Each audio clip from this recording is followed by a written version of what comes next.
کریم اما بعد فاعوذ باللہ من الشیطان الرجیم بسم اللہ الرحمن الرحیم۔ گزشتہ درس سیرت میں ہم نے بات کی تھی کہ نبی کریم صلی اللہ علیہ وسلم کا ایک سفر شام کی طرف ہوا تھا جس میں ابو طالب کی ہمراہی تھی، اور پیارے پیغمبر صلی اللہ علیہ وسلم کے اس سفر میں آپ کی ملاقات بحیرہ راہب سے ہوئی تھی، اور اس ملاقات میں قریش کو یہ بات معلوم ہو گئی تھی کہ مستقبل کے نبی جن کو نبوت سے سرفراز فرمایا جائے گا وہ آپ علیہ الصلاۃ والسلام ہیں، اور بحیرہ راہب کی طرف سے ابو طالب کے بارے میں بہت گہرائی تک جاننا اور پیارے پیغمبر صلی اللہ علیہ وسلم کی نبوت کی تصدیق کرنا اور مہر نبوت کی باقاعدہ زیارت کرنا، اور اس زیارت کے بعد اس نے خاص طور پر ابو طالب کے بارے میں معلومات لیں کہ ان کا ولی اس قافلے میں کون ہے۔ ولی کہتے ہیں اس شخص کو جس کے پاس ذمہ داری ہو کسی نوجوان کی، کسی عاقل بالغ ہونے تک کے بچے کی۔ تو ولی معلوم کیا تو ابو طالب معلوم ہوئے، تو بہت اصرار کے ساتھ اس نے کہا کہ آپ کو پہلے تو قافلے والوں کو قسم دی کہ مجھے بتاؤ ان کا ولی کون ہے، اور جب یہ معلوم ہو گیا کہ ابو طالب ہیں تو باصرار ان سے کہا کہ آپ ان کو بہرحال مکہ واپس بھیج دیں، ان کو آگے روم کی طرف لے کر نہ جائیں، روم کی طرف ان کا جانا خطرے سے خالی نہیں ہے۔ تو چنانچہ ابو طالب نے ایک روایت کے مطابق حضرت ابوبکر رضی اللہ تعالیٰ عنہ اور بلال رضی اللہ تعالیٰ عنہ کے ہمراہ واپس فرمایا۔ ایک روایت میں ابوبکر کا ذکر تو ہے، لیکن جہاں بلال کی بات ہے تو وہاں روایت میں آتا ہے کہ مع رجلن، ایک آدمی کے ساتھ، وہاں بلال کا تذکرہ نہیں۔ یہ دونوں روایتیں ترمذی میں ہیں۔ اچھا، اس کے بعد پیارے پیغمبر صلی اللہ علیہ وسلم کے آگے جانے سے جو اس نے منع کیا تھا، نے کہا کہ 7 افراد ہیں جو کہ روم سے چل کر آئے ہیں اور اس جستجو میں ہیں کہ ایک نبی ہیں جو اس زمانے میں ابھی تک مبعوث نہیں ہوئے، لیکن آنے والی نبوت انہی پر ہی آئے گی۔ ہمیں خبر ملی ہے کہ اس عرصے میں انہوں نے سفر کرنا ہے، آپ علیہ السلام شام میں موجود ہیں، انہوں نے سفر کرنا ہے، ہم ان کے قتل کے لیے روانہ کیے گئے ہیں، اور مختلف ٹولیاں ہیں جو اس تلاش میں ہیں کہ کہیں پر کسی قافلے کے ساتھ ان نبی نے سفر کرنا ہے، ارادہ قتل کا لیے بیٹھے۔ تو وہ 7 آدمی رومی بحیرہ راہب کے پاس اسی مجلس میں آ گئے۔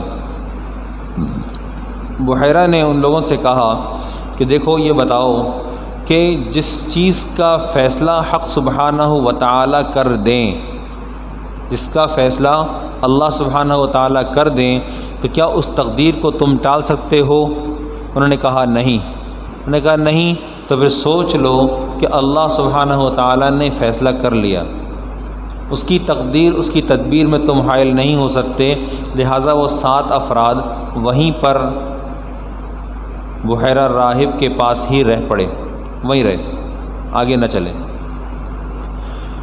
عرب میں جنگوں کا سلسلہ بڑا طویل رہا ہے، بہت ہی کثرت کے ساتھ عرب لڑا کرتے تھے۔ نبی علیہ الصلاۃ والسلام کی پیدائش سے پہلے جو آخری جنگ ہوئی ہے وہ اصحاب فیل والا واقعہ ہے، اور نبی علیہ الصلاۃ والسلام کی پیدائش کے بعد مختلف چھوٹے موٹے مارکوں کے بعد جو بڑا مارکہ ہوا ہے وہ حرب فجار کے نام سے مشہور ہے۔ فجار فجور سے ہے۔ اصل میں عربوں کے ہاں ایک نظام تھا، اب بھی ہوگا لیکن اب معدوم پایا جاتا ہے، کہ حرمت والے مہینوں میں لڑائی نہیں کرتے تھے۔ شوال کے مہینے میں حرب فجار سے فارغ ہوئے، اور حرب فجار اس کو اس لیے کہا گیا کہ یہ نافرمانی کے مہینوں کی یعنی کہ بغاوت تھی، ان حرام مہینوں کے احترام کے خلاف چلے تھے، اس لیے اس جنگ کا نام حرب فجار رکھا گیا۔ حرب فجار کے واقعے میں قریش اور قیس دونوں قبیلے آپس میں ٹکرائے۔ پہلے قریش پر غالب آئے، پھر قریش قیس پر غالب آئے۔ قریش نبی علیہ السلام کا قبیلہ تھا، ایک دوسرے پر غلبہ پانے کے بعد پھر بالآخر جنگ کا اختتام صلح پر ہوا۔ نبی علیہ السلام بھی اپنے چچا لوگوں کے اصرار پر اس جنگ میں شریک ہوئے ہیں۔ اس بات میں اختلاف ہے کہ نبی علیہ السلام کی عمر گرامی اس وقت میں کیا تھی۔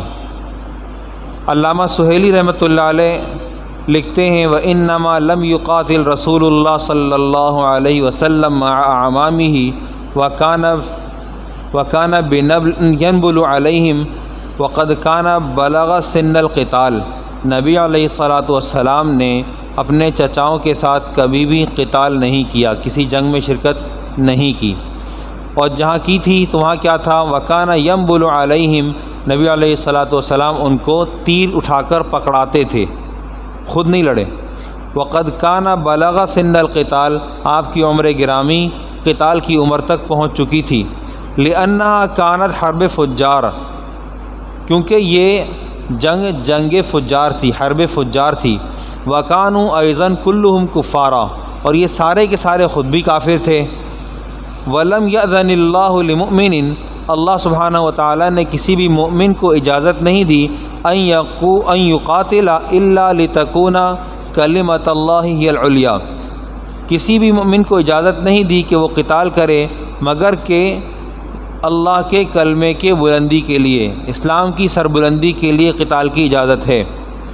نبی علیہ السلام کی ذات اقدس کے اندر امن تھا، آپ چچاؤں کے ہمراہ تھے، آپ چچاؤں کی زیر کفالت تھے، آپ چھوٹے تھے، وہ لوگ بڑے تھے، نبوت ابھی ملی نہیں تھی، عمر چھوٹی تھی، لیکن تب بھی ایمان آپ علیہ السلام کا کامل اور اکمل تھا، اس لیے کہ آپ تو حق سبحانہ و تعالیٰ کے ارادے سے نبی تھے، نبوت ملی نہیں تھی، جبریل امین سے ملاقات ابھی ہوئی نہیں تھی، حق تعالیٰ سے کلام ابھی ہوا نہیں تھا، لیکن نبوت کے لیے محل آپ علیہ السلام ہی تھے، آپ کی عمر گرامی۔ ابن ہشام فرماتے ہیں کہ آپ کی عمر اس وقت 14 یا 15 سال تھی، اور محمد ابن اسحاق فرماتے ہیں کہ آپ علیہ السلام کی عمر گرامی اس وقت 20 سال تھی۔ حرب فجار کے بعد ایک پرانا معاہدہ تھا، اس کا نام تھا حلف الفضول، آپ حضرات نے بھی اپنی اسلامیاتی کتابوں میں پڑھا ہوگا، حلف الفضول۔ فضول اردو زبان میں کسی فارغ چیز کو کہتے ہیں، جبکہ یہ ایسا نہیں ہے، اردو میں تو ٹھیک ہے، عربی میں ایسا نہیں ہے۔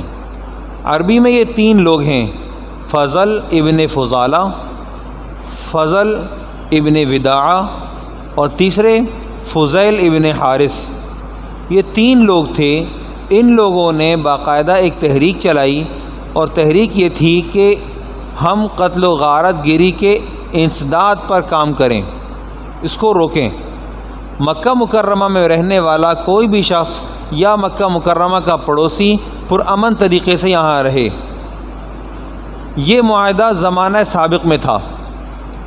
حرب فجار کے بعد اس معاہدے کی تجدید کا ارادہ زبیر ابن عبد المطلب نے فرمایا، تحریک انہوں نے چلائی، اور اپنے اشعار میں اس کا تذکرہ بھی کیا۔ کہتے ہیں ان الفضول تحالفوا وتعاقدوا اللہ یقیم ببطن مکہ ظالم۔ فضول یہ 3 افراد کا اکٹھے نام ہے، فضل ابن فضالہ، فضل ابن وداعہ اور فضیل ابن حارث، ان 3 فضل لوگوں نے، فضل کے نام کے لوگوں نے ارادہ کیا کہ تحالفوا، قسم اٹھائی، وتعاقدوا اور عقد کیا کس بات پر؟ اللہ یقیم ببطن مکہ ظالم، کہ مکہ مکرمہ کے پیٹ میں، بطن پیٹ کو کہتے ہیں، مکہ کی وادی میں کوئی ظالم نہیں رہے گا۔ امر علیہ تعاہدوا وتواثقوا فالجار والمعتر فیہم سالم، اس پر سب نے عہد کیا، اتفاق کیا کہ مکہ میں آنے والے پڑوسی اور پردیسی سب مأمون و محفوظ رہیں، سب مأمون و محفوظ رہیں۔ یہ واقعہ سیرت ابن ہشام میں بھی ملتا ہے۔ جب شوال میں حرب فجار کا سلسلہ ختم ہوا تو حلف الفضول کے لیے تحریک زبیر ابن عبد المطلب نے شروع کی۔ یہ نبی علیہ السلام کے چچا ہیں، اور اس تحریک میں سب سے پہلے جو معاہدہ ہوا وہ دو قوموں کے درمیان میں، ایک بنو ہاشم اور ایک بنو تمیم یا بنو تیم، ان دو کے درمیان میں معاہدہ ہوا۔ معاہدے کے لیے جس مکان کا انتخاب کیا گیا، اس مکان کے مالک یا اس گھر کے ذمہ دار عبداللہ ابن جدعان تھے۔ عبداللہ ابن جدعان مسلمان نہیں تھے، اور نبی علیہ السلام کی نبوت سے پہلے کا یہ واقعہ ہے۔ وہاں جمع ہوئے اور وہ خوب سخی تھے، بہت شوق سے کھانے کھلانے والے تھے۔ انہوں نے تمام معاہدین کے لیے کھانے کا انتظام کیا، سب کو کھانا کھلایا۔ نبی علیہ السلام فرماتے ہیں کہ میں بھی اس معاہدے میں شریک تھا، اگر کوئی مجھے سرخ اونٹ بھی پیش کرتا اس معاہدے میں شرکت سے روکنے کے لیے، تب بھی میں ضرور شرکت کرتا۔ یہ اس نبی علیہ السلام کے فرمان گرامی کا مفہوم ہے۔ نبی علیہ السلام نے ارشاد فرمایا یہاں تک کہ اگر کہ اب اس زمانہ اسلام میں بھی کوئی اس قسم کے معاہدے کے لیے مجھے دعوت دے گا تو میں اس میں شرکت کو قبول کروں گا۔ عبداللہ ابن جدعان کے بارے میں عائشہ رضی اللہ تعالیٰ عنہ نے سوال کیا، کیونکہ عائشہ رضی اللہ تعالیٰ عنہ کے یہ چچا زاد بھائی بھی تھے، عبداللہ ابن جدعان۔